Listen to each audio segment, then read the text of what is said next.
Hello and welcome to the third task of the creative writing course.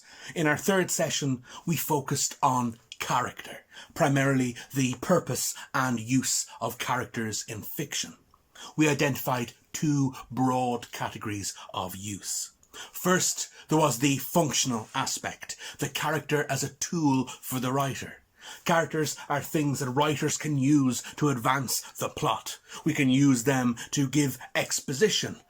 We can use them to give voice to our themes, to illustrate a dilemma. We can use them as things that learn a lesson. Secondly, of course, there is the more artistic aspect. The character as the main device for earning a reader's investment in the story. They can act as a reader's viewpoint, as a portal into the fiction. They earn the reader's investment because the best characters aren't merely functional, they are believable. They have a depth and a complexity beyond what is simply needed to move the plot along. We then looked at two terms we used when creating believable characters. The first term was authenticity. Do our characters have an inner emotional life that the reader can recognize and engage with? Do they have wants and needs that are understandable? Do they have a sense of personal history? The second term was agency. Do our characters make choices? Can they affect other characters? Can they put into action their own desires? Can they respond to the choices of others and act accordingly? Are our characters active or passive?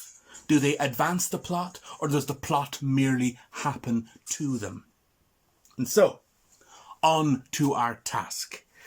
This week's task is going to focus on characters and the two uses of character we already discussed.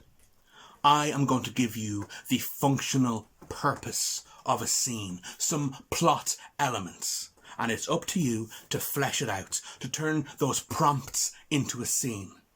This time I'm less interested in seeing a beginning, middle and end.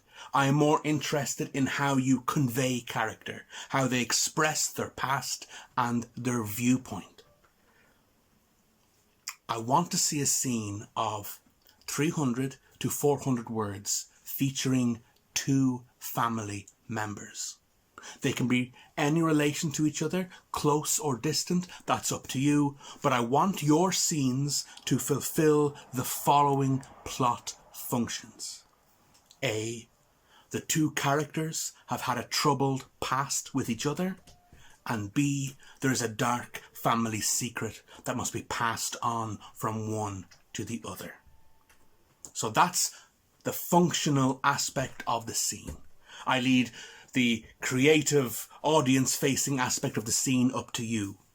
Focus on dialogue and description. Fulfill the plot functions I have set out for you while doing your best to make authentic characters. Okay, I look forward to seeing what you have for me.